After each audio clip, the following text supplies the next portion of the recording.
The emergency sirens died in the middle of the storm, and suddenly, the whole valley went terrifyingly quiet. The sirens cut off mid-wail, not faded, stopped. Walter Hayes looked up from the shelter ladder, while cold rain hammered the mountain above them. Then Ranger lifted his head and growled toward the ceiling, like he could hear something moving under the earth itself. Nobody inside the bunker spoke. Not the children, not the old ranchers. Just the sound of water somewhere out in the dark, getting closer. Would you have trusted the old veteran's warning before it was too late?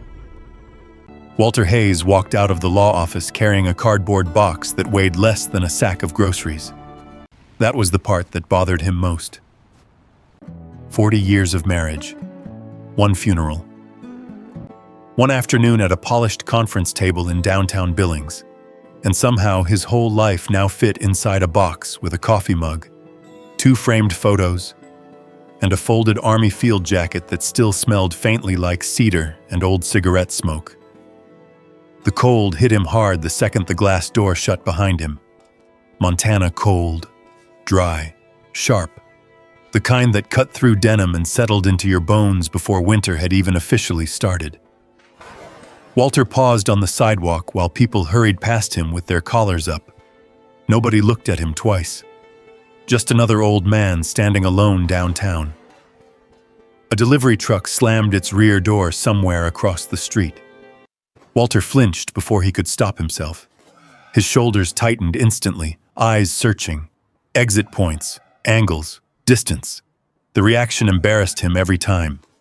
65 years old, and his body still acted like incoming fire might start any second. He forced a slow breath out through his nose. Then he walked toward his truck. The old Ford sat half-covered in road dust near the parking garage. Claire used to hate that truck. Said it smelled like gasoline and wet dog even before there'd ever been a dog in it. Walter rested the box on the passenger seat and stood there a moment with one hand on the door. Up on the 3rd floor of the building, behind dark-tinted windows, Evan Mercer was probably still talking to the attorneys. Claire's son. Not his. Never legally his, anyway.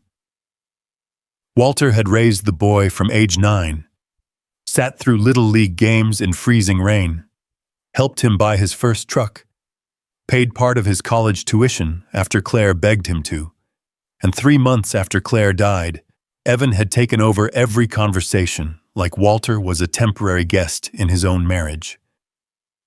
The house in Billings went to Evan. Most of the investments, too. Claire had updated the trust shortly before the cancer got bad. Walter still wasn't sure if she fully understood what she'd signed near the end. He tried not to think about that part too long. The only thing left to him was the old cabin near Bitterroot Ridge, a hunting place his father built back in the 70s. Nobody had stayed there in over a decade. Evan called it a collapsing fire hazard. The lawyer called it a sentimental property with limited market value. Walter called it somewhere to go. He climbed into the truck and started driving west. The city disappeared fast. Billings faded into long, empty highways, winter yellow grass, and mountains sitting dark against the horizon like sleeping animals. Walter drove with both hands steady on the wheel. Army habit. No music, no phone, just road noise and memory. Around dusk, he stopped for coffee near Livingston. Small gas station, flickering lights, half the soda machine empty. Inside, a teenage cashier dropped a metal scoop onto the counter by accident. The sharp clang snapped through Walter's nerves like electricity. For half a second, his body moved before his mind did. Shoulders low, weight shifted, eyes toward the entrance. The kid stared at him. Walter straightened slowly and reached for his wallet like nothing happened. "You okay, sir?" the kid asked. Walter nodded once. "Yeah." But his pulse stayed elevated all the way back to the truck. The shelter sat 20 miles farther west beside a feed store and a church with peeling white paint. Walter almost drove past it. The hand-painted sign read, "Bitterroot County Animal Rescue. Winter fosters needed." He didn't know why he turned in. Maybe because the parking lot was nearly empty. Maybe because he wasn't ready to spend another night alone yet. Inside, the place smelled like bleach, wet fur, and old blankets. A tired woman in a Carhartt jacket looked up from behind the counter. "You looking to adopt?" Walter almost said no immediately. Instead, he shrugged. "Just stretching my legs." She smiled politely. The kind people use when they already know you probably won't take anything home. The kennels were loud except for one. At the far end, behind a chain-link gate, a German shepherd lay perfectly still on a folded blanket. Older dog, gray around the muzzle, broad chest gone lean with age, one rear leg stiff when he shifted position. The card clipped beside the kennel read, Ranger. Age, 9 former SARK, 9 hip injury needs experienced owner. The dog lifted his head when Walter stopped walking. Amber eyes, steady eyes, not nervous, not begging, just watching. Walter crouched slowly near the gate. The shepherd didn't bark, didn't wag his tail. He simply stared at Walter like he recognized something. "You were search and rescue?" Walter asked quietly. The shelter worker walked over beside him. "Wildfire unit up near Flathead. Handler retired last year. Family couldn't keep him after the surgery." Walter kept looking at the dog. "He bite?" "No." "Good with people?" "Better than most people." That almost made Walter smile. Almost. Ranger pushed himself upright carefully. His back leg trembled slightly before locking steady beneath him. Old injury. Probably painful in cold weather. Walter understood that too. "He's been adopted twice," the woman said softly. "Returned both times." Walter looked over. "Why?" "Too old. Too expensive. Too much work." The woman said it casually, but Walter heard the anger underneath. Too old. Too expensive. Too much work. Funny how often people used the same words for dogs and old men. Walter reached 2 fingers through the fence. Ranger stepped closer and lowered his head just enough to touch them. Warm fur. Scar tissue beneath the coat. The dog smelled faintly like pine smoke.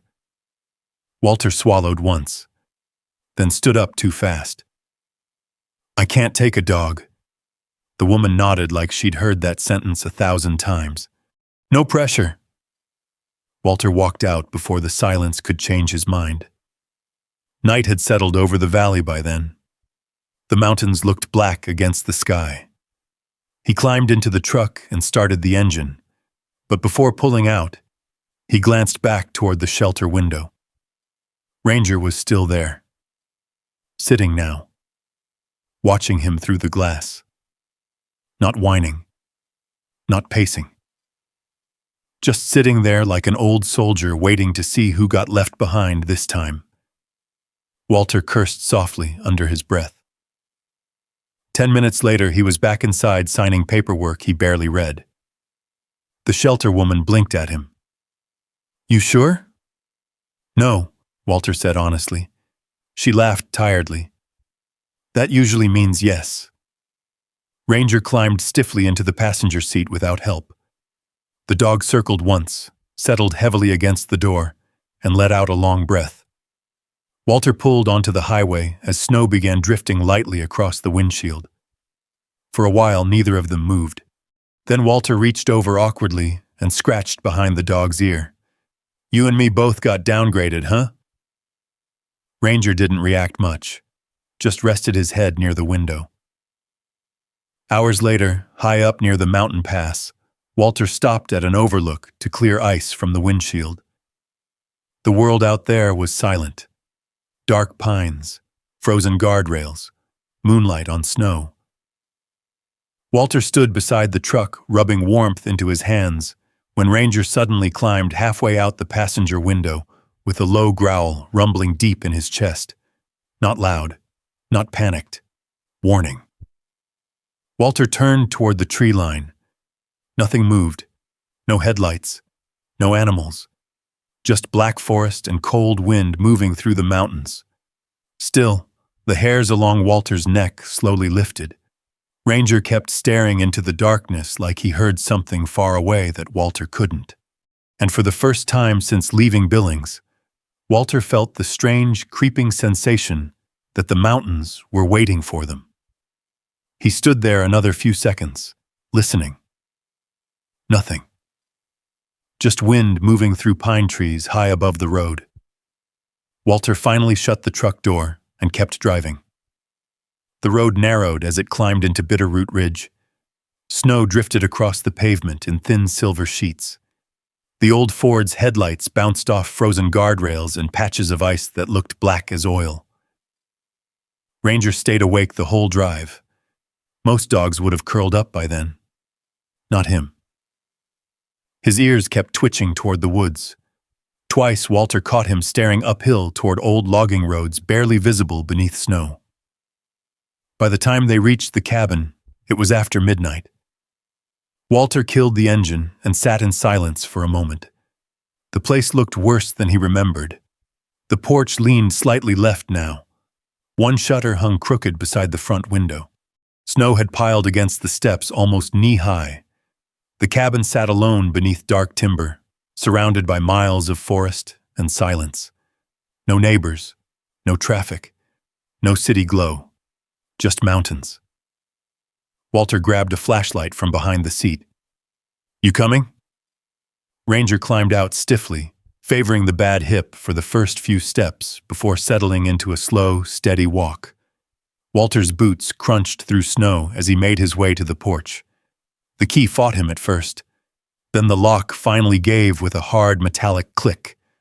Cold air rolled out from inside. Dust. Old wood. Rust. Dead fireplace ash. Walter stepped in slowly, flashlight beam moving across the room. His father's recliner still sat near the stone fireplace. Same faded green fabric. Same cracked armrest wrapped in duct tape.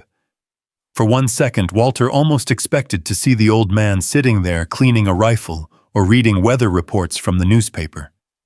Instead, there was only silence. Ranger walked in behind him and immediately started checking corners. Professional habit. Walter noticed that. The dog moved room to room carefully, nose low, pausing near windows and doors before continuing. Search pattern. Walter had seen military working dogs move exactly like that overseas. "You really were somebody once, huh?" Ranger glanced back briefly, then kept searching. The power was dead, but Walter wasn't surprised. The solar backup system his father installed years ago probably hadn't been maintained since before Claire got sick. Walter found lanterns in the kitchen cabinet exactly where they'd always been. Some things never moved in old cabins. He lit one. Warm yellow light filled the room slowly. That was enough for the first night. He didn't unpack much.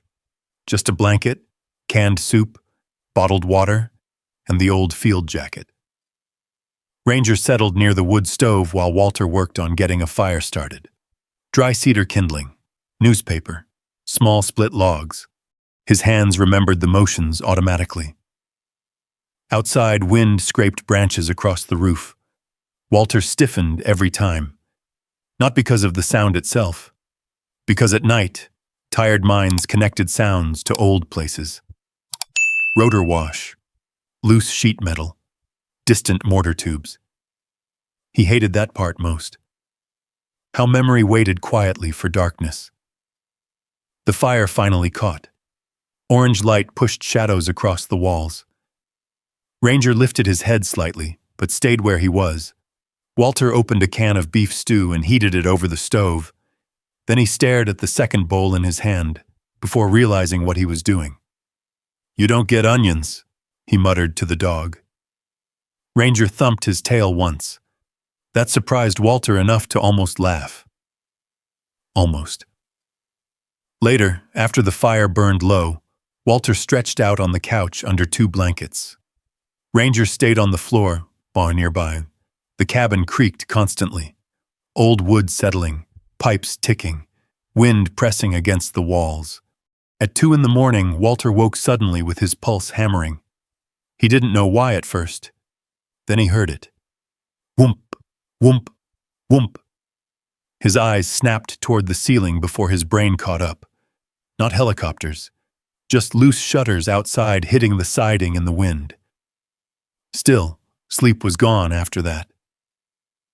Walter sat up slowly and rubbed both hands over his face. Across the room, Ranger was already awake, watching him quietly. No whining, no barking, just there. Walter stared into the fire a long time. "You ever get tired of remembering things?" he asked softly. Ranger lowered his head onto his paws. Morning came gray and bitter cold. Walter stepped outside holding black coffee in an old thermos mug while steam curled into the air. The mountains looked enormous in daylight. Sharp ridges, frozen timber, clouds dragging low across distant peaks. Beautiful place to disappear. He spent most of the morning working. The front porch needed reinforcement before heavy snow collapsed it completely.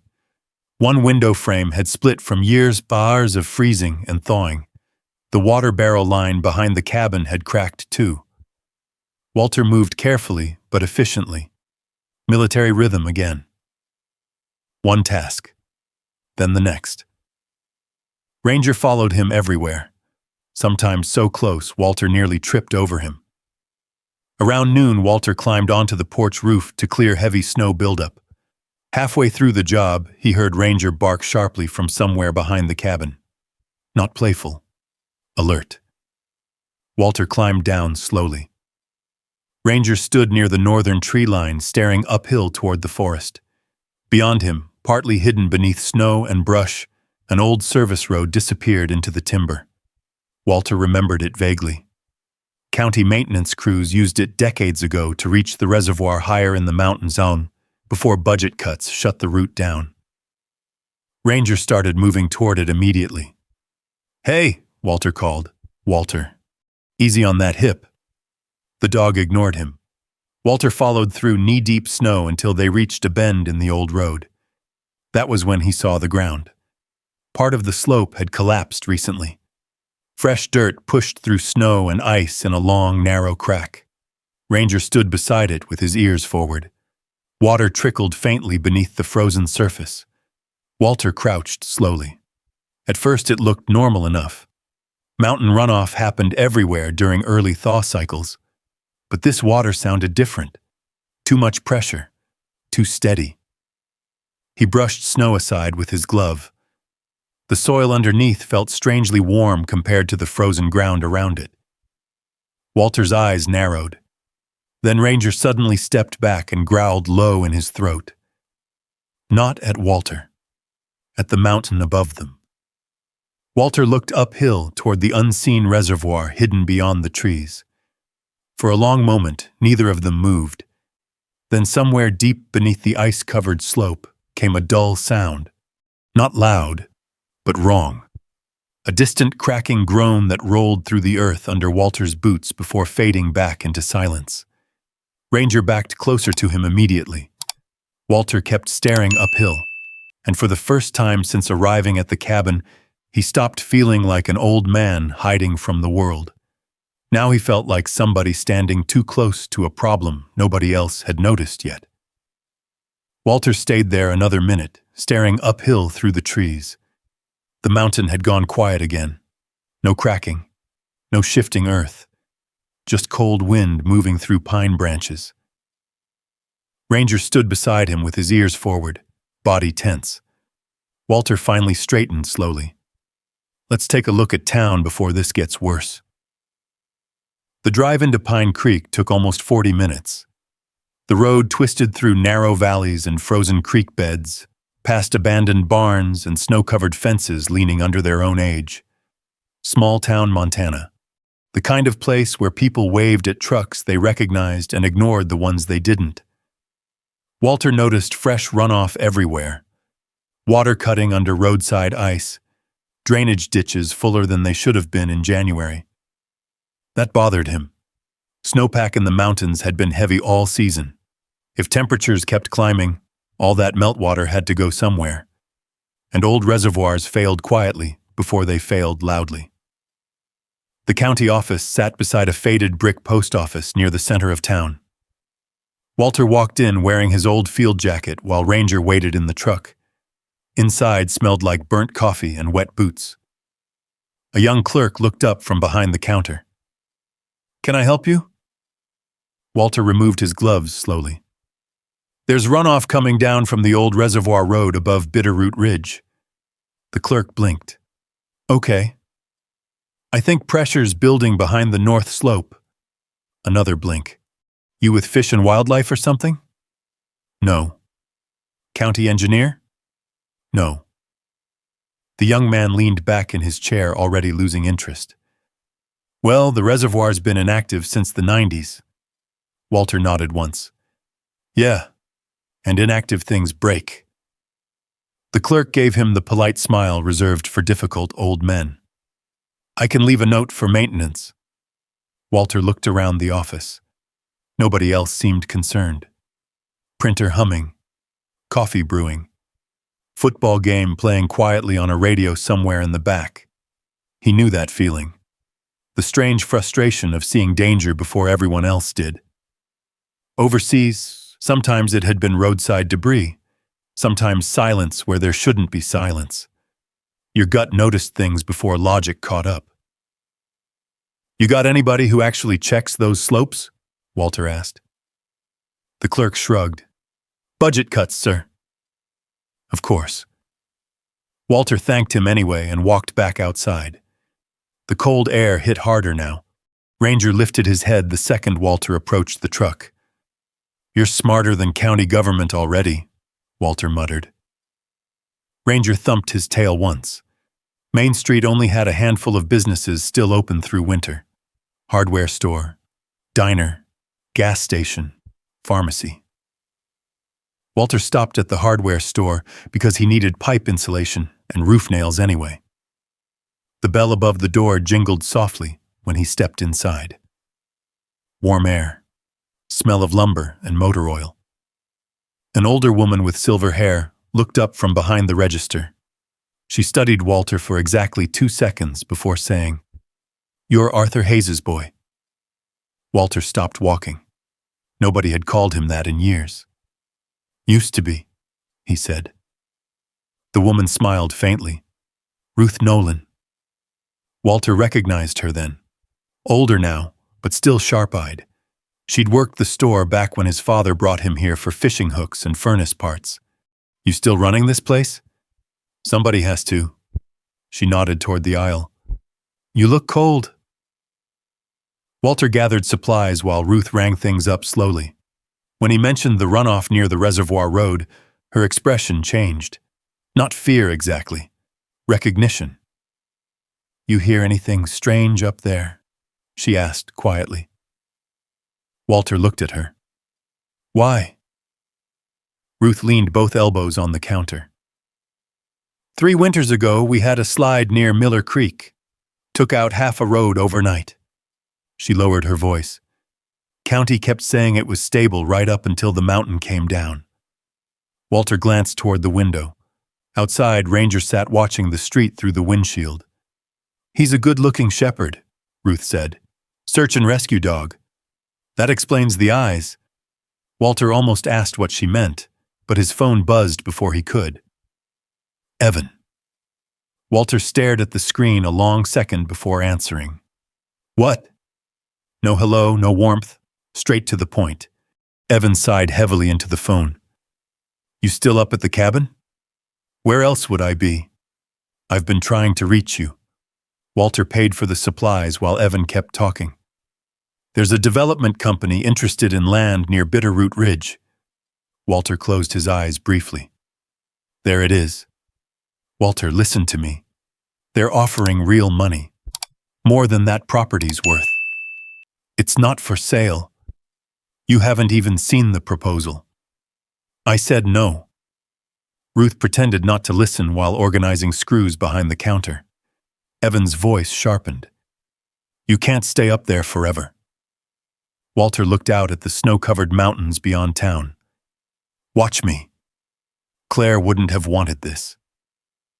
That one landed harder than Evan probably intended. Walter's jaw tightened. Don't use her like that. I'm trying to help you. No, Walter said quietly. You're trying to clean up loose ends. Silence on the line. Then Evan exhaled sharply. That cabin's falling apart. The roads are dangerous. You're 65 years old living alone in the mountains with a rescue dog. Walter looked toward Ranger again. The shepherd had gone perfectly still, watching something outside. Not the phone conversation. Something beyond the parking lot. Walter's eyes narrowed slightly.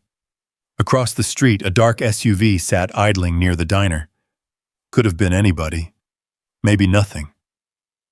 Still, Ranger kept staring at it. Walter? He pulled his attention back to the call. What? You can't keep pretending this is some kind of fresh start? Walter's voice stayed calm. That's funny, because you sound real nervous for somebody who thinks this place doesn't matter. Evan went quiet again. Walter ended the call before the younger man could recover. Ruth slowly slid the receipt across the counter. Family? Walter gave a tired half-smile. Something like that. When he stepped outside, the SUV was already gone. Ranger kept watching the road another few seconds before climbing into the truck. The drive back felt different now, heavier somehow. The mountains no longer looked empty. They looked like they were holding something back. By late afternoon, clouds rolled low over Bitterroot Ridge. The temperature had climbed almost 15 degrees since morning. Too warm. Walter noticed water running beneath ice everywhere now. Small streams cutting through snowbanks. Tree roots exposed along the roadside. Ranger started whining softly before they even reached the cabin. Not fear. Warning. Walter parked and immediately saw fresh mud near the northern trail. The runoff had widened. Water now pushed visibly beneath the cracked ground where they'd stood earlier. Walter crouched near the edge again. He listened carefully. There it was. A deep rushing sound hidden under layers of earth and ice. Too much movement. Too much pressure. Ranger suddenly barked once toward the mountain. Then the ground beneath Walter's boots gave a tiny shudder. Not enough to knock him off balance. Just enough to feel. Walter stood very still. Far above them, somewhere beyond the trees, came the distant groan of shifting water trapped behind old concrete and frozen soil. Walter looked uphill slowly, and for the first time in years, instinct fully woke back up inside him. Not fear, not panic. Assessment. Calculation. The same cold awareness that used to arrive seconds before everything went bad. Walter stood there listening to the mountain breathe under the ice. Ranger stayed close beside him now. No wandering. No curiosity. The dog's posture had changed completely since they arrived at the cabin. Guarding. Watching. Walter finally stepped back from the cracked slope. Come on, he said quietly. We're not fixing a mountain today. That night, the temperature dropped again. By morning, fresh snow covered most of the exposed runoff near the old service road, but Walter knew better than to trust appearances. Water was still moving underneath. He spent the early hours reinforcing the porch supports while Ranger patrolled slow circles around the property. Twice the dog stopped near the tree line and stared downhill. The second time, Walter followed his gaze. Fresh tire tracks. Not from his truck. Wide tread. Recent. They cut through the snow near the lower access trail before disappearing back toward the county road. Walter crouched beside them. SUV tires. Heavy vehicle. Probably the same dark one he'd seen in town. Ranger sniffed the tracks once, then let out a low growl. You don't like them either, huh? The dog's ears stayed pinned toward the woods. Walter straightened slowly. He didn't enjoy the feeling growing in his stomach. Not fear exactly, more like pressure. The sense that too many things were starting to connect. Around noon, he drove into Pine Creek again for fuel stabilizer and roofing tar. Ranger came along this time without hesitation, climbing into the passenger seat like he'd already decided the truck belonged to both of them. The town looked busier than usual. Snowstorm forecast, people preparing, pickup beds stacked with firewood, salt bags outside storefronts, kids in heavy coats running between parked trucks. Walter parked near Nolan Hardware and noticed Ranger immediately tracking movement across the street. A little boy around 8 years old stood beside a red sled, staring openly at the dog. Ranger stared back. The kid grinned. "Can I pet him?" Walter looked around automatically before answering. Habit again. Open spaces, doorways, moving cars. Then he nodded once. "If you go slow." The boy approached carefully. Ranger sat without being told. "Good dog." The kid buried both mittened hands into the shepherd's thick neck fur. "Whoa," he whispered. "He's huge." Walter almost smiled again. "Used to have a job." "What kind?" "Search and rescue?" The kid's eyes widened instantly. "Like avalanche dogs?" "Something like that." Before the conversation could continue, a woman hurried across the street toward them. Mid-30s, maybe. Brown knit hat. Tired eyes. "Eli," she called. "Don't bother people." "He said it's okay," the boy protested. She reached them slightly out of breath. "Sorry about that." Walter shrugged. "No harm done." The woman noticed Ranger's stiff back leg immediately. "He's older." "So am I." That earned a tired laugh from her. "Fair enough." Her name was Jenna Pike. Walter learned that 10 minutes later when he found her standing frustrated beside an old portable generator outside the feed store. "It won't stay running," she muttered, yanking the cord again. The engine sputtered once and died. Walter watched another failed pull before speaking. "Fuel lines choking." Jenna looked up. "You know generators?" "I know old engines." She stepped aside without argument. Walter crouched carefully beside the machine, while Ranger sat nearby watching Eli build crooked snow forts with his sled. The fuel filter was half clogged with sludge. 10 minutes later, the generator rattled alive. Jenna blinked in surprise. "That's it?" Walter wiped his hands with a rag. "That and bad gasoline." She laughed softly. "I spent 2 hours fighting this thing." "Machines don't care how long you argue with them." That one sounded like something his father would have said. For a second, Walter heard the old man's voice so clearly it almost hurt. Jenna offered him cash. Walter shook his head. "Buy the kid decent gloves instead." Eli overheard that immediately. "My gloves are fine." "They got holes in both thumbs," Jenna said. "Character holes." Walter snorted before he could stop himself. The sound surprised all three of them. Ranger looked up at him like he'd witnessed something rare. By late afternoon, the sky had turned the color of dirty steel. Walter headed back toward the cabin, with Ranger asleep against the passenger door. About 5 miles outside town, he noticed water flowing beneath the south bridge faster than before.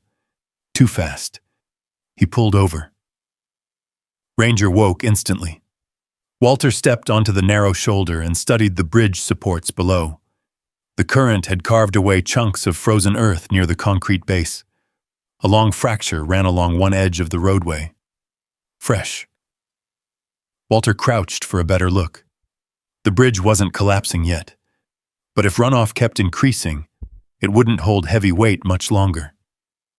Headlights approached behind him. A sheriff's SUV rolled to a stop. Deputy Luis Ortega stepped out, adjusting his jacket against the cold. "You broke down?"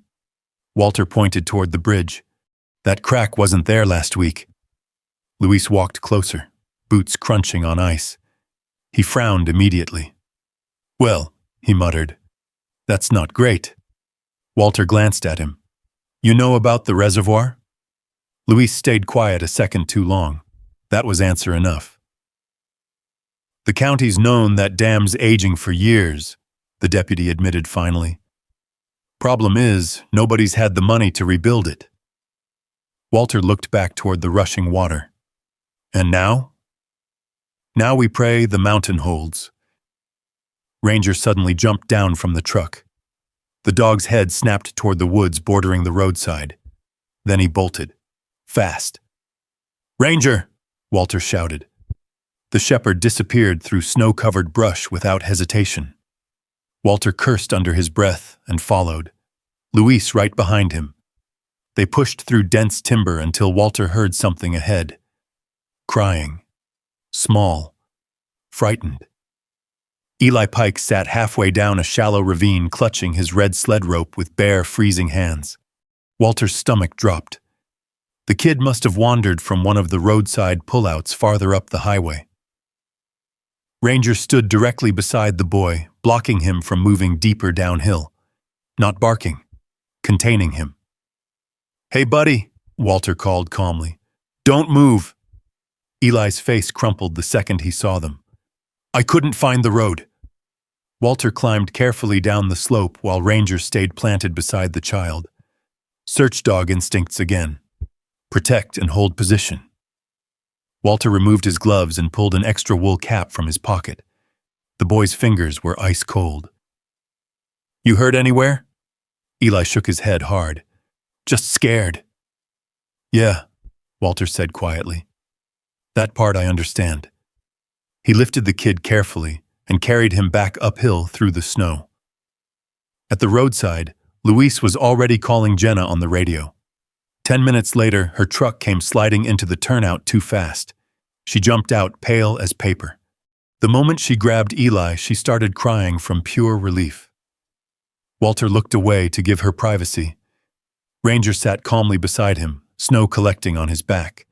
Jenna finally walked over, holding Eli tightly with one arm. "I don't know how to thank you." Walter nodded toward Ranger. "Thank him." Eli buried his face into the shepherd's neck. "Good job, Ranger." The dog closed his eyes briefly, like he'd heard that before somewhere. Luis watched the scene quietly. Then he stepped closer to Walter and lowered his voice. "That reservoir up there?" Walter looked at him. "It should have been repaired 15 years ago." The deputy glanced toward the mountains rising dark above the valley. "And if this warm weather keeps up, we may all have a problem."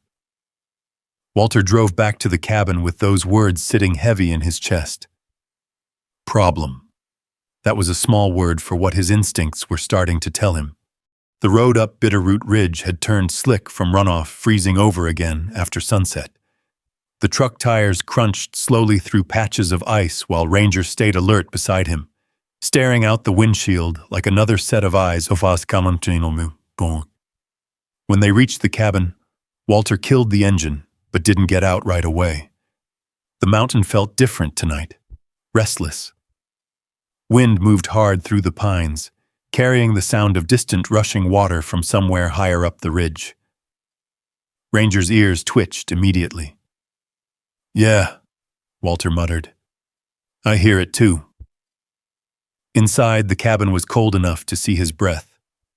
Walter fed the wood stove, set coffee on to boil, then spread an old county map across the kitchen table. The reservoir sat northwest above Pine Creek. Too high, too old, and too close to too many people. He rubbed both hands over his face. For years, he had tried not to care about communities anymore. After the military, after hospitals, after funerals. Eventually, you got tired of carrying responsibility for things you couldn't save. But now the mountain had handed it back to him anyway.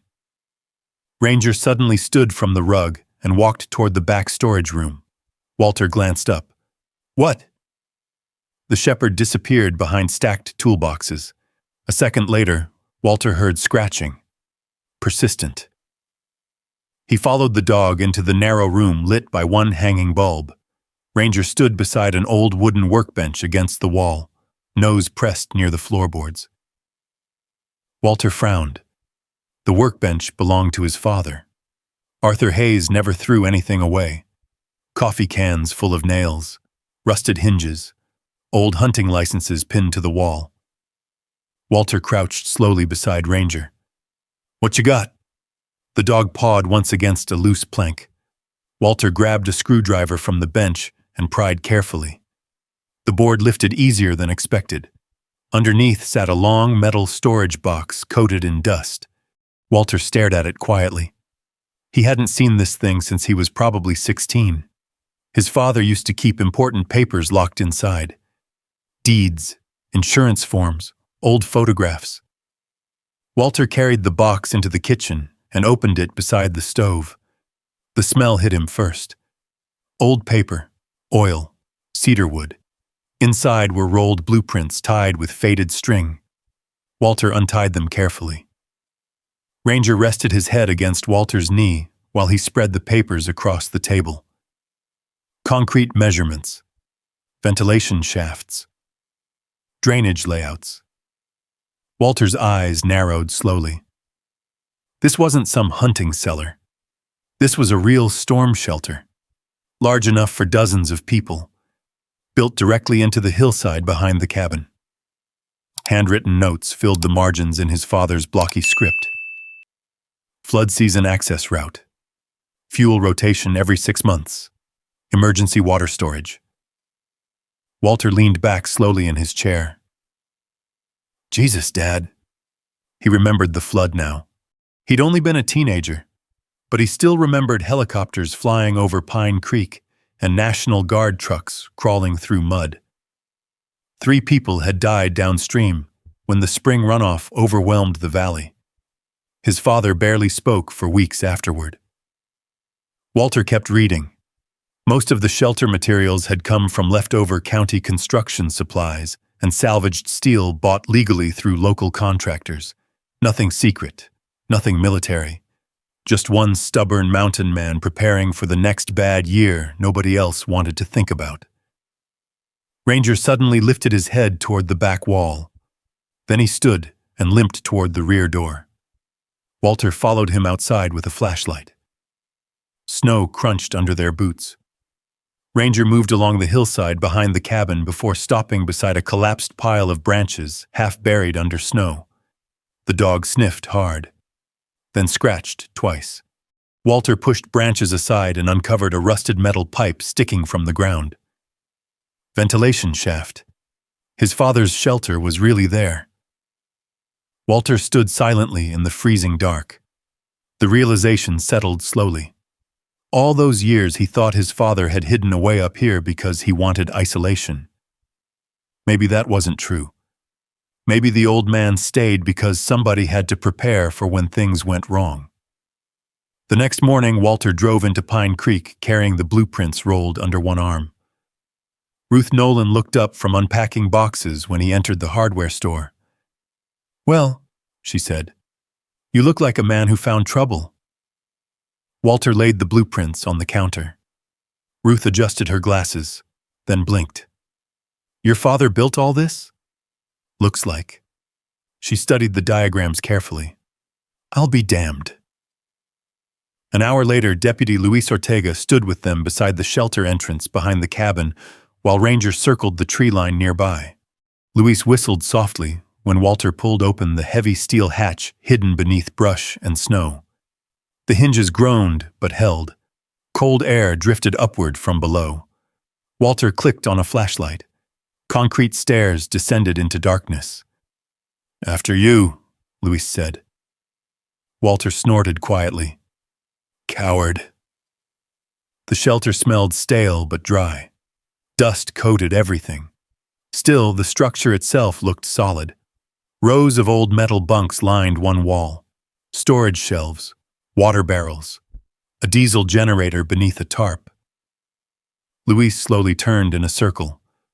"Your dad built this himself?" "With help, probably." "Why keep it secret?" Walter ran a hand along the concrete wall. Small towns got pride. People don't like planning for disasters until disasters arrive. Luis nodded once.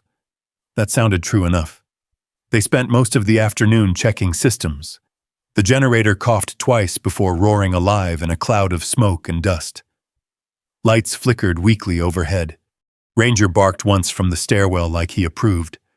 Walter almost forgot how long it had been since he'd worked beside other people like this. Problem solving, planning, fixing things instead of avoiding them. For a few hours, his mind stayed quiet. No courtroom memories. No hospital room where Claire faded smaller every week. No helicopters from 20 years ago.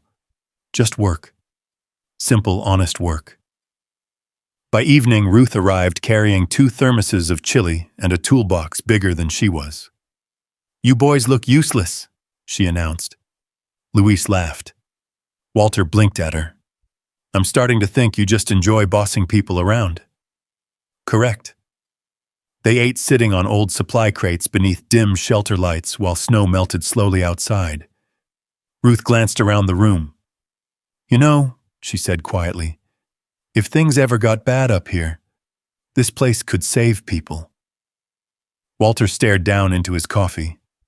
That was exactly the thought he'd been trying not to say out loud. Luis broke the silence first. "County weather radio mentioned warm rain moving in next week." Walter looked up immediately. "Rain on top of snowpack?" Luis nodded grimly. "That's what worries me." Ranger suddenly stood near the stairwell, ears rigid, listening. A moment later, the old weather radio mounted near the supply shelves crackled alive through static. 3 people froze. The voice coming through sounded broken and distant. "Rapid snowmelt conditions possible across western Montana mountain regions." Static swallowed the rest. Walter slowly turned toward the sound, then toward the ceiling above them, toward the mountain. And somewhere far beyond the shelter walls, hidden behind miles of frozen earth and dark timber, water kept moving under the ice. The rain started 2 days later. Not snow. Rain. That was what scared Walter. Warm rain in January could strip a mountain bare in less than a week. By sunrise, the roof of the cabin rattled under steady drops. Snow slid off branches in heavy sheets. Thin rivers formed through the yard where packed drifts had stood frozen only days earlier. Ranger had been restless since before dawn, pacing, stopping at the windows, listening. Walter poured coffee into a steel thermos and stared out at the gray morning. The mountain looked softer now, melting, breathing, dangerous. By mid-morning, he and Luis were driving up the old service road toward the reservoir in the deputy's county truck. Mud and slush sprayed beneath the tires. Ranger sat wedged between them on the bench seat, whining low every time they rounded another bend. Luis tightened both hands on the wheel. "I hate this road." "You should," Walter said. "Means your instincts still work." The deputy snorted nervously. They parked where the road finally washed out near the upper ridge. From there, they continued on foot. The forest dripped around them. Water fell from pine needles in constant cold taps. Everywhere Walter looked, runoff carved fresh paths through the thawing earth. Then they reached the reservoir. Luis stopped dead. Jesus! The old earthen dam stretched across the valley like a tired scar. Walter could immediately see the problem. A section near the eastern spillway had begun slumping downward, not collapsed yet, but moving. Water leaked through dark patches in the soil face. Trees near the edge leaned at unnatural angles from ground, shifting underneath them. Ranger barked sharply toward the damaged section. Walter crouched near one crack and pressed gloved fingers into the mud. Warm. Too saturated already. "How long?" Luis asked quietly. Walter looked across the reservoir. Snowmelt poured down from surrounding hillsides into water levels already riding too high. "If this rain keeps going," Walter said, "not long enough." Luis swore under his breath and grabbed his radio. Static. Then partial voices. Then nothing again. Signal problems. Of course. Walter climbed carefully higher along the slope, studying drainage flow and weakened earth. The whole structure reminded him of exhausted men he'd seen overseas, still standing mostly because nobody had asked them to fall yet. Ranger suddenly stiffened beside him. Not toward the dam, toward the road below. A black SUV crawled up through the mud. Walter's stomach tightened immediately. Evan Mercer stepped out wearing an expensive rain jacket completely wrong for mountain weather. He looked miserable. Good. Walter, he shouted over the rain. Luis muttered softly, You gotta be kidding me. Evan slipped twice, climbing toward them. Ranger moved instantly in front of Walter. Low growl. Protective. Evan stopped several feet away. What the hell is this? He demanded, gesturing toward the dam. Walter ignored the question. How'd you find me? I talked to people in town. Town should have minded its business. Evan brushed rainwater from his face. We need to discuss the property sale before this situation gets worse. Walter stared at him in disbelief. Behind them, the reservoir groaned softly under pressure, and Evan was still talking about paperwork. Luis crossed his arms. Sir, this probably isn't the best time. Evan looked annoyed to even notice the deputy existed. The development company's backing off because of flood risk, he snapped. If the land value tanks completely, nobody gets anything. Walter felt something cold settle inside him. Not anger. Clarity. So that's why you drove all the way up here. Evan exhaled sharply. You're being stubborn for no reason. Walter stepped closer. Rain dripped from the brim of his old jacket. For 30 years, he said quietly, I fixed roofs, hauled wood, paid bills, sat through chemo appointments, buried your mother beside people who barely showed up after the funeral. And now you're standing on a failing dam, talking to me about property values. Evan looked away first. That told Walter everything. Ranger remained planted between them, silent wall of fur and muscle. You always lived in the past, Evan muttered finally. Walter blinked once. What's that supposed to mean? You made Claire stay stuck there too. Every year after the military, after all your issues. Evan waved vaguely. The nightmares, the isolation, the survivalist stuff up here. She got tired of it. The words landed harder than Walter expected. Not because they were entirely true, because part of them were. The rain intensified suddenly around them. Walter heard it hitting the reservoir surface in hard, endless taps. Helicopter blades flashed through his memory without warning. Rain against metal. Radio chatter. Mud. Men yelling for medics. His chest tightened instantly. Too fast. Too loud. Ranger pressed hard against Walter's leg, grounding him, bringing him back. Walter took one slow breath, then another. When he spoke again, his voice was calm. You need to leave. Evan frowned. You're seriously throwing me out? You shouldn't even be on this road. I'm trying to save what's left. Walter glanced toward the dam. That's exactly what I'm doing too. For 1 second, neither man moved. Then a deep cracking sound rolled across the valley. All three men froze. Not thunder. Earth. A section near the spillway collapsed several feet downward in a violent rush of mud and water. Luis grabbed his radio instantly. We need county emergency management now. Static answered him again. Ranger barked furiously toward the shifting slope. Walter watched muddy water burst through the weakened section. Still small. Still controllable, maybe. But worsening. Fast. We're leaving, Walter snapped. Nobody argued after that. The hike back down happened in tense silence beneath hard rain and rising wind. Halfway to the trucks, a rescue helicopter thundered low across the valley, heading toward another county emergency farther south. The sound hit Walter like a punch. His entire body locked. Rotor wash, rain, flashing lights through fog. For half a second, he wasn't on a Montana mountainside anymore. He was 28 years old, kneeling in mud beside a bleeding 19-year-old private screaming for his mother. Walter staggered slightly. Ranger immediately pushed against him hard enough to steady him. Luis looked over quickly. "You okay?" Walter swallowed once. "Keep moving." The deputy wisely didn't push further. By the time they reached the road, runoff already crossed sections that had been dry that morning. The mountain was changing by the hour now.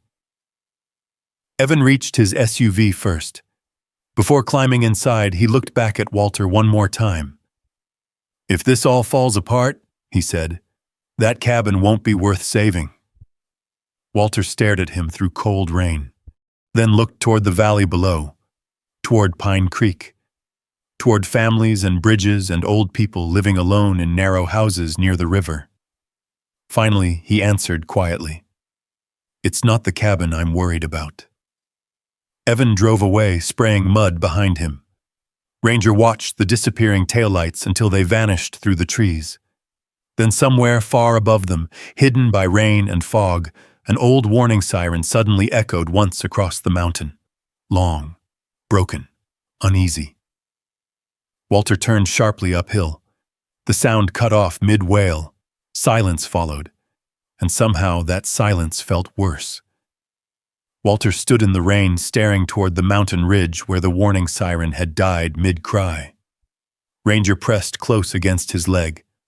The dog's fur was soaked dark from the storm now, but he never looked away from the valley. Luis climbed into the county truck and tried the radio again. Nothing but static. He slammed the dashboard once. "Power's failing somewhere." Walter looked downhill toward Pine Creek. Tiny lights still glowed through rain and fog. Families eating dinner. Kids watching television. People assuming somebody else had things under control. His stomach tightened. "We don't have enough time," he said quietly. Luis rubbed rainwater off his face. "County emergency management's already overloaded. Half the roads south are flooding." Walter looked back toward the mountain again. The dam wouldn't wait for paperwork. By the time he and Ranger reached the cabin, the rain had turned vicious. Wind hammered the trees hard enough to shake branches loose across the yard. Walter stepped inside, dripping wet, and immediately started moving with purpose. Shelter inventory. Flashlights. Fuel. Blankets. Medical supplies. The old instincts were back now. Not panic. Procedure. Ranger followed him room to room while Walter filled plastic bins and stacked canned food beside the back door. At one point he caught his own reflections in the dark kitchen window. Gray beard, hard eyes, moving through preparation drills like no time had passed at all. For a second, he hated how natural it felt. Then his phone rang. Jenna Pike. Walter answered immediately. "You okay?" Her voice shook over the line. "The Lower Creek Road's flooding already." "How bad?" "My backyard's underwater." Walter checked the clock. Too early for that much runoff. Way too early. "Listen to me," he said calmly. "Pack essentials, warm clothes, medications. Bring Eli." "What's happening?" Walter looked toward the storm outside. "I think we're running out of mountain." Silence. Then quietly, "Okay."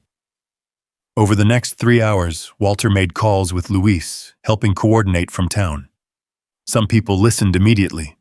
Others didn't. That part never changed. Some folks trusted storms more than warnings. Ruth Nolan arrived first just after dark in her old pickup loaded with batteries, blankets, propane tanks, and enough canned soup to feed a church basement. She climbed out, swearing at the weather. "This rain feels wrong." "It is wrong," Walter said.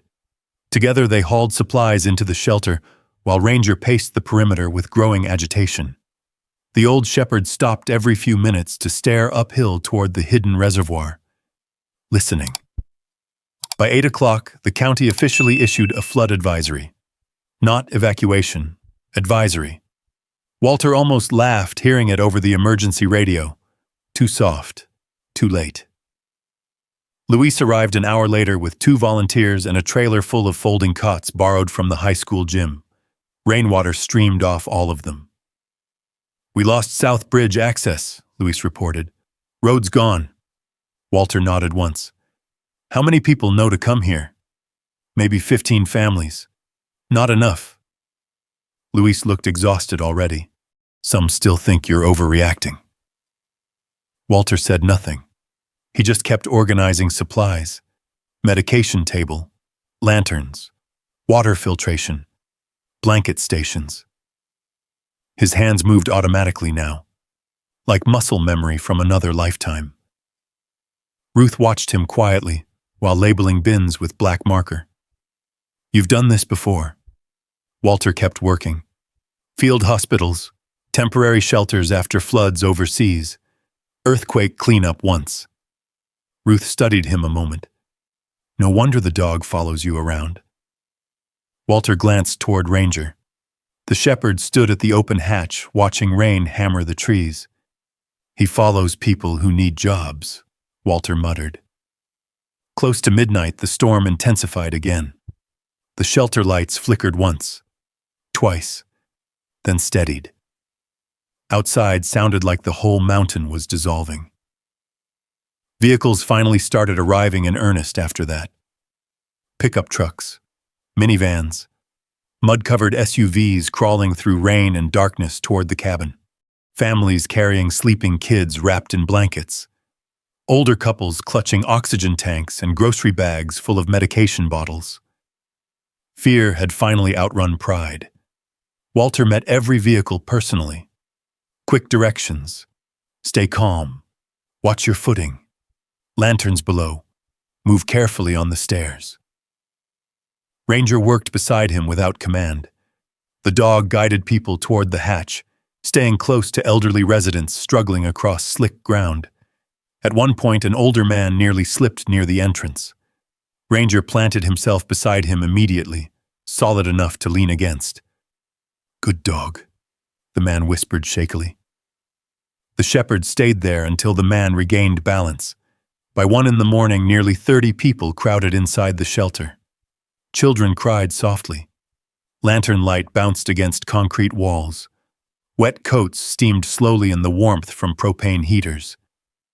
Walter moved through the shelter, checking blood pressure medications, inhalers, oxygen supplies. His voice stayed calm, steady.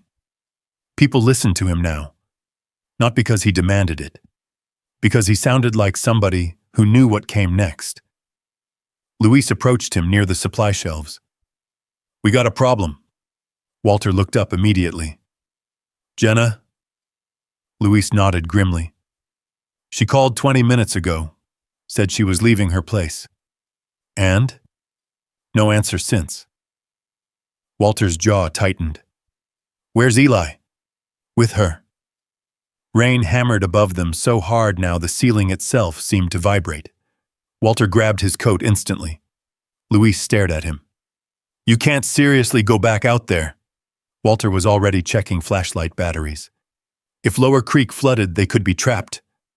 The roads are collapsing." "I know." "You could die out there." Walter finally looked at him directly. For a brief second, Luis saw the soldier underneath the old mountain man. Cold focus. Decision already made. "You don't leave people behind because conditions got ugly," Walter said quietly. Luis exhaled hard. "Damn it." Ruth walked over carrying blankets. The second she saw Walter gearing up, she understood. "Oh no." "Keep everybody inside," Walter told her, "no matter what happens." Ruth grabbed his arm before he could turn away. "Walter, this storm's getting worse by the minute." He looked toward the hatch, toward darkness, toward responsibility. "I know." Ranger was already waiting beside the ladder. ready before Walter even spoke. The old dog's eyes stayed fixed on the storm outside, focused, working. Walter rested one hand briefly against Ranger's neck. Then somewhere high above the valley, hidden behind rain and darkness, a deep booming crack rolled through the mountain. Not thunder.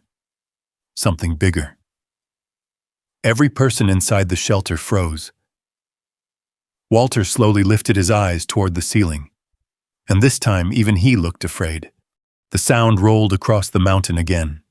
Deep, violent, wrong. Not thunder. Structural failure.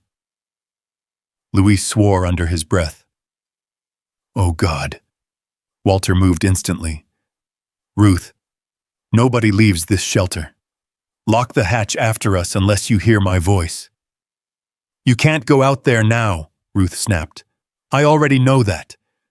He grabbed a waterproof flashlight, trauma kit, rope, and heavy gloves in one practiced sweep.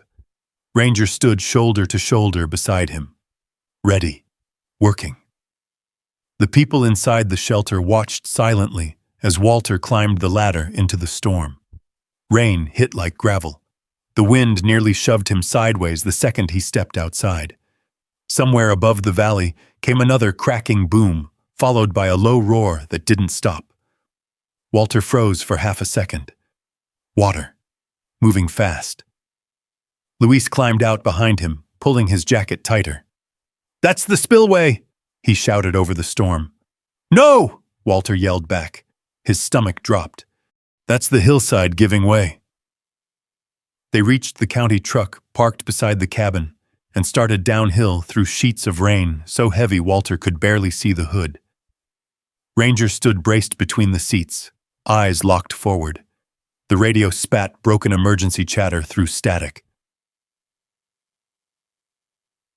Partial breach. Bridge gone. Evacuate lower. Then silence again. Walter tightened both hands on the dashboard as the truck fishtailed through mud. The mountain road had become a river. Twice Luis nearly lost control completely. By the time they reached Lower Creek, floodwater already covered sections of roadway. Trees leaned at dangerous angles in the dark. Power lines sagged low over standing water. Walter spotted Jenna's pickup first, half submerged beside the old bridge approach. Empty. Ranger exploded into barking before the truck fully stopped. Walter opened the door, and the dog launched into the storm. Ranger! The shepherd disappeared through darkness. Walter and Luis followed with flashlights, bouncing wildly through rain. Jenna! Luis shouted. No answer. Only wind. Then Ranger barked again somewhere ahead near the collapsed maintenance sheds by the creek. Walter's boots slammed through icy water as they ran. The beam from his flashlight caught the remains of a small utility building leaning sideways against flood debris. Ranger stood beside it, barking furiously. Walter reached the door first, blocked from the outside by fallen timber. Help me! Luis grabbed the beam with him. Together they shoved it aside just enough for Walter to wrench the swollen door open. Inside, Jenna sat on the floor clutching Eli against her chest beneath a pile of wet blankets. Both were soaked, terrified, alive. Oh, thank God, Jenna gasped. Walter crouched immediately beside Eli. The kid's lips had turned pale blue. Can you stand? Eli nodded weakly. We tried crossing the bridge, Jenna said through shaking breaths. Water hit the truck, and another boom shook the valley. Closer now. Ranger growled toward the creek. Walter looked outside. The water level had risen several inches in the last few minutes alone. We move now. Luis lifted Eli while Walter helped Jenna to her feet. The second they stepped outside, floodwater slammed against Walter's legs hard enough to stagger him. The current was getting violent. Too violent. Ranger moved ahead through the darkness, finding stable ground faster than any human could. The dog kept stopping to look back at them. Guiding. Working. Then somewhere upstream, metal screamed. Walter's head snapped toward the sound. A section of guardrail tore free from the bridge and vanished into black rushing water. For one horrible second, the noise became something else entirely inside Walter's head. Rotor blades, mortars, men screaming through smoke, flashlights became tracer fire. Rain became helicopter wash, his breathing locked. Not here. Not now. Walter suddenly saw another young face instead of Eli's. 19 years old, covered in blood and mud. Calling for help, Walter couldn't give fast enough. His chest tightened violently. He stopped moving. Luis noticed instantly. "Walter!" The deputy grabbed his shoulder hard. Nothing. Walter's eyes stayed fixed somewhere far away. Then Ranger hit him. Not aggressively, purposefully. The shepherd shoved his entire body against Walter's knees hard enough to nearly knock him over, grounding him, forcing him back into the storm, back into the present. Walter blinked hard. Rain. Floodwater. Eli crying softly. Ranger staring directly at him. Waiting. Walter sucked in one sharp breath, then another. "I'm good," he rasped. Luis looked unconvinced. "Move!" Walter barked suddenly. That part of him still worked perfectly. Command voice, action, no hesitation. They pushed uphill through freezing water while the valley behind them kept roaring louder. By the time they reached the county truck, floodwater had swallowed most of the lower road completely. Luis got everyone inside while Walter counted heads automatically. 1, 2, 3. Dog, go. The truck crawled back uphill through chaos. Mudslides crossed the road in fresh, steaming piles.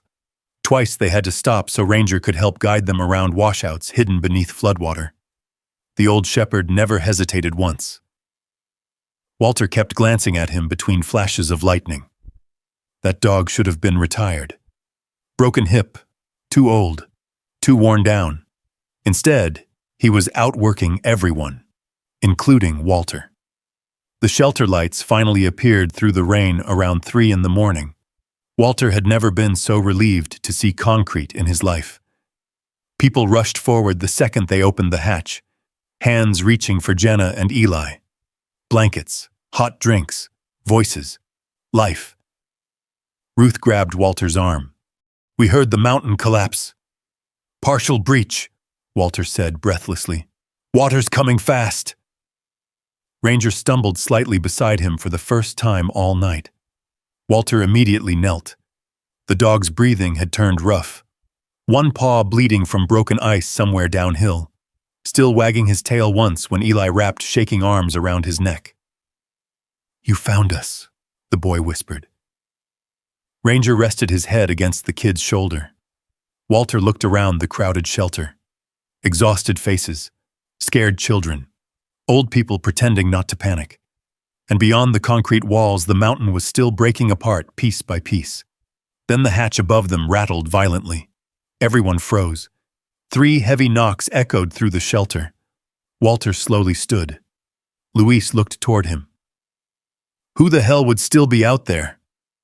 Walter already knew. Somehow he knew. Ranger lifted his head weakly from beside Eli, then growled low toward the hatch overhead. 3 more knocks echoed through the shelter. Heavy. Desperate. Rainwater dripped from the concrete ceiling while every person inside looked toward the ladder. Walter already knew who it was before he climbed. Not because he recognized the knock, because storms had a way of dragging unfinished things back to you. Luis grabbed his flashlight. "You don't have to open it." Walter stared upward a long second. Then he answered quietly.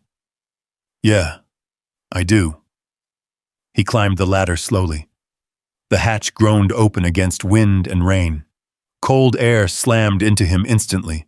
Evan Mercer stood outside, barely able to stay upright. Gone was the polished man from Billings. His expensive jacket hung torn at one shoulder. Mud covered his jeans nearly to the waist. Blood ran from a cut near his hairline. Behind him, half visible through sheets of rain, his SUV sat nose down against a fallen pine. Evan looked exhausted, terrified, human. For one long second, neither man spoke. Water roared somewhere below the ridge. Walter could smell flood mud and gasoline in the storm air. "I couldn't get through the south road," Evan finally said hoarsely. "Everything collapsed." Walter said nothing. Inside the shelter below, people waited silently for his decision, and Walter knew exactly what some of them hoped he'd do. Close the hatch. Walk away. Let consequences finish the job. The ugly truth was, part of him wanted that too. After Claire died, Evan had treated him like leftover furniture, something tied to old memories nobody wanted in the house anymore. And tonight, after everything, it would have been easy. One movement, one decision. But Walter had spent too many years watching what happened when people started deciding who deserved saving. He stepped aside. "Get inside!" Evan blinked in disbelief. "What? You heard me?" Another hesitation. Then Evan climbed down the ladder slowly into the shelter. The silence below turned heavy immediately. Nobody welcomed him. Nobody spoke. People just watched. Ruth Nolan crossed her arms tight against her chest. Luis looked like he wanted to argue. Jenna Pike pulled Eli a little closer beside her cot. Walter noticed all of it. Evan noticed too. "Good." "Back corner," Walter said flatly, pointing toward an empty cot near the generator wall. Evan nodded once and moved without argument. Ranger watched him the entire way. The old shepherd didn't bark, didn't lunge, just stared with tired yellow eyes that seemed to understand more than most people in the room. Walter closed the hatch again. The storm outside kept hammering the mountain. Inside smelled like wet wool, propane heat, coffee, and fear. Too many people. Too little room. But alive. That mattered. For the next several hours, Walter barely sat down. An older man named Curtis Hale developed chest pain near dawn. Walter checked his pulse while Luis dug through medical supplies beside him. Rapid heartbeat. Shortness of breath. Stress and exhaustion mixed with a bad heart. Walter kept his voice calm. "Small sips of water. Slow breathing. Stay sitting up." The man nodded shakily. Across the shelter, two elderly women shared an oxygen tank between them, while Ruth rationed batteries and lantern fuel like wartime supplies. Nobody complained. That surprised Walter most.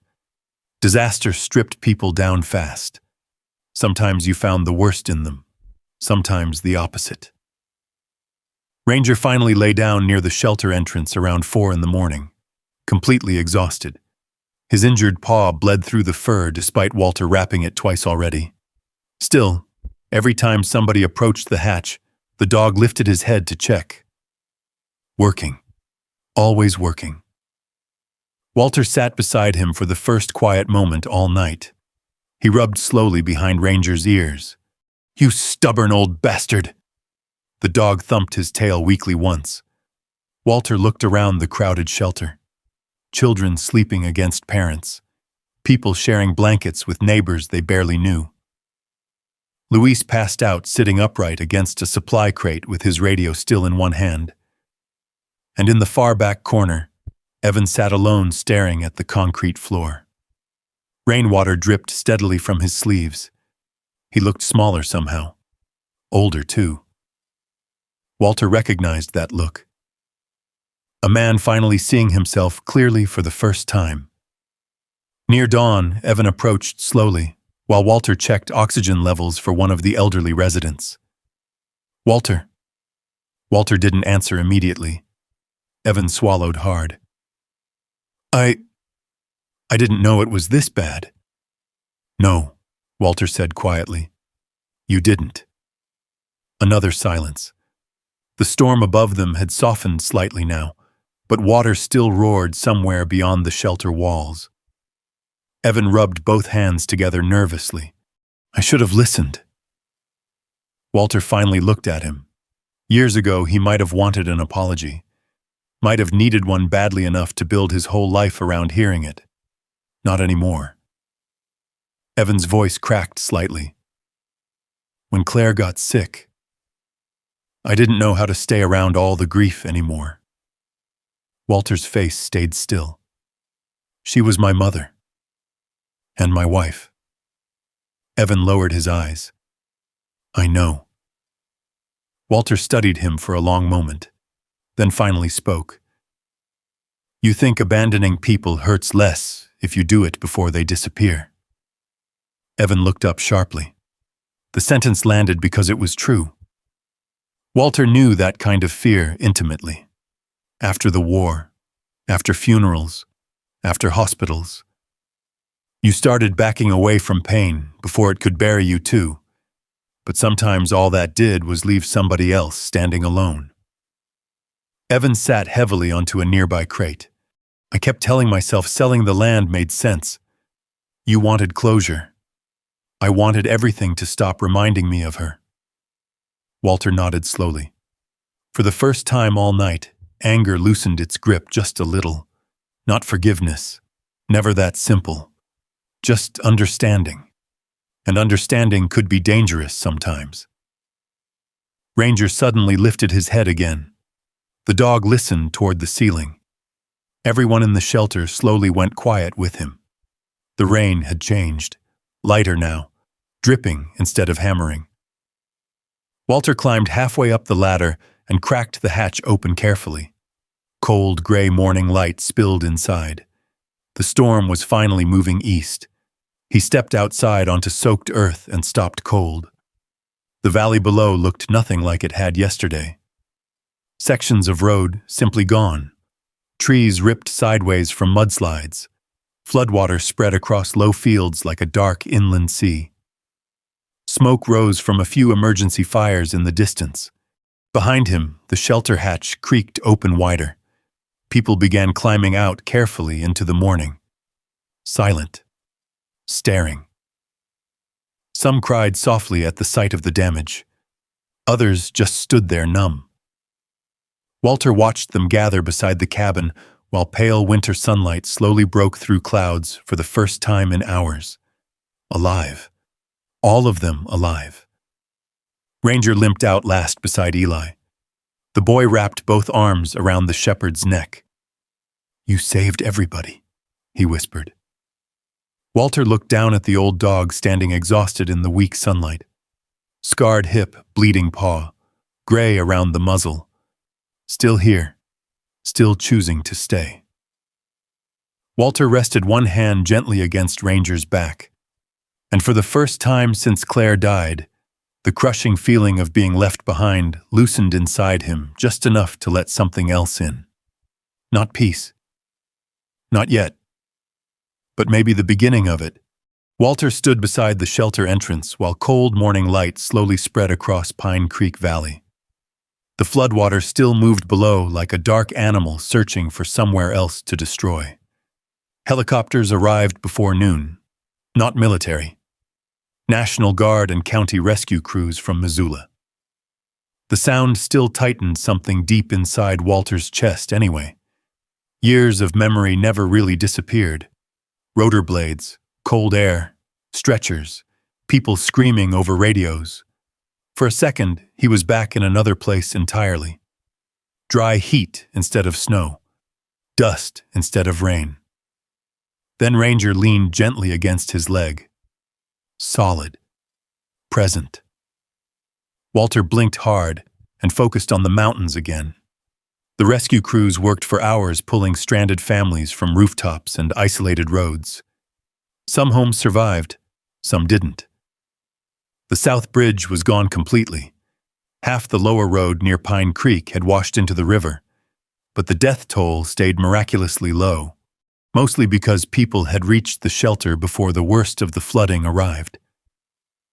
Luis told Walter quietly that afternoon, if you hadn't pushed people to move early, this valley would have buried families. Walter didn't answer. He never knew what to do with praise anymore.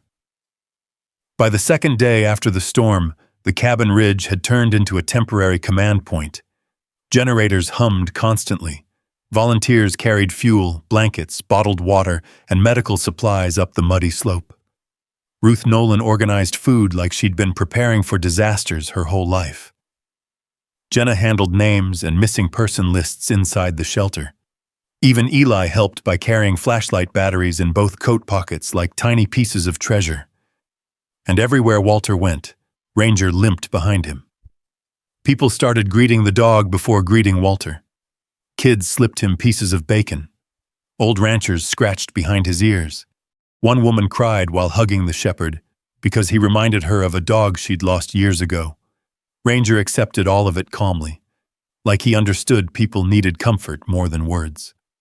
3 days after the flood, Evan approached Walter outside the cabin. The valley below looked raw and broken beneath pale winter sunlight. Mud everywhere, splintered trees, road crews inching through debris. Evan kept both hands buried deep in his jacket pockets. "I'm heading back to Billings." Walter nodded once. Neither man looked at the other right away. Finally, Evan spoke again. "I talked to the county this morning." Walter waited. Evan cleared his throat.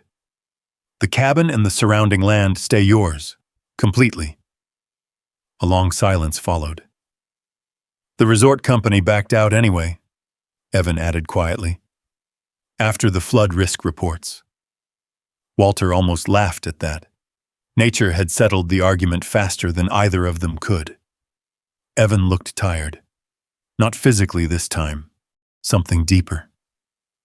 "I spent so much time trying to erase everything connected to Claire," he admitted. "I forgot she loved this place because of you." Walter stared toward the mountains. She loved it because it made her feel safe. Evan swallowed hard. Another silence. Then quietly, "You saved my life." Walter finally looked at him. "You were already at the hatch. That part was your decision." Evan gave a weak nod. For a second, it looked like he wanted to say more. Apologize, maybe. Explain years that could never really be explained. But some things came too late for speeches. Instead, he simply extended his hand. Walter looked at it, then shook it once. Firm, brief, enough. Evan left an hour later in a county truck headed south. Walter watched until the vehicle disappeared around the damaged road bend. And strangely, he didn't feel angry anymore, just tired. Winter settled back over the valley slowly in the weeks that followed. Recovery came inch by inch. Mud cleared, power lines repaired, temporary bridges installed. The county officially inspected Walter's father's old shelter and declared it structurally sound enough to become an emergency refuge site for the mountain communities around Pine Creek. Luis joked that Walter accidentally became the stubborn old man who saved the county budget. Walter rolled his eyes every time he heard it. Still, he helped anyway. Because once you started caring about people again, it became harder to stop. The cabin changed too. Not all at once, little by little. Jenna's brother repaired the porch roof. Ruth brought curtains Claire once liked from storage in town. Luis installed a better radio antenna on the ridge above the property. Even Eli painted a crooked wooden sign near the driveway that read, "Hayes Ridge Ranger Approved." Walter pretended to hate the sign. Ranger slept beside it proudly every afternoon. By spring, the mountain scars began softening beneath new grass and runoff streams. Life returned carefully, cautiously. But it returned. And somehow Walter did too. The nightmares still came sometimes, especially during storms. Some nights he still woke suddenly reaching for sounds that weren't there anymore. But now another sound usually followed. The slow thump of Ranger's tail against the floorboards. A reminder. You're here. You made it home. One evening, nearly a year after the flood, Walter sat on the rebuilt porch while the sun dropped low behind Bitterroot Ridge. Children laughed near the road below where volunteers had gathered for a small community barbecue. Someone played old country music from a pickup radio. Smoke drifted from grills into cool mountain air. Walter leaned back slowly in his chair. His hands looked older than he remembered. Scarred, weathered, but steady. Ranger lay stretched beside him under the fading sunlight. The old shepherd's muzzle had turned almost completely gray now. Movement came slower too. Still, every few minutes the dog lifted his head to check where Walter was. Always checking. Always staying close. Walter reached down and rested one hand gently against Ranger's side. The dog opened one eye briefly, then relaxed again. Walter looked out across the valley, at repaired homes, at smoke rising peacefully from chimneys, at people moving through a town that was still standing. For years he'd believed survival was the only thing left for men like him. Just endure. Stay quiet. Don't become a burden. But sitting there above the valley, with the evening light stretching gold across the mountains, Walter finally understood something different. A person could lose nearly everything and still remain necessary to someone. Still matter. Not because of money, or war medals, or old memories. Sometimes all it took was staying when others walked away. Ranger's breathing slowed beside the chair. Warm, steady, faithful. Walter looked down at the old dog and smiled softly to himself. Because in the end, the thing that saved him wasn't really the cabin, wasn't the shelter, wasn't even surviving the flood. It was the simple fact that one wounded old shepherd had looked at another wounded old soul and decided neither of them should be left behind again. And maybe that's the real lesson in this story. Not everybody who looks strong is okay. Not everybody who gets left behind is finished. Sometimes people carry grief for so long that they stop believing they still matter to anyone. And sometimes healing doesn't arrive through speeches or miracles. Sometimes it arrives quietly, with muddy paws, a warm body beside your chair, a reason to get through one more morning. Walter spent years thinking his life had already narrowed down to survival. But in the end, the thing that gave him peace wasn't isolation.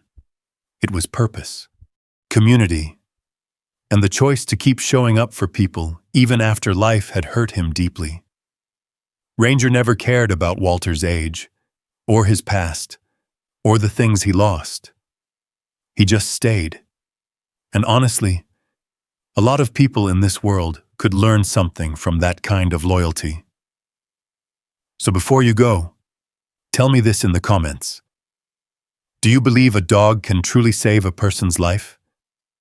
Type 1 for yes. Type 0 for no.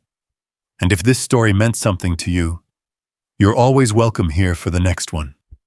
There are still more quiet stories about second chances, old scars, and the people and animals who help each other carry them. Until next time, take care of yourself. And don't leave the good souls behind.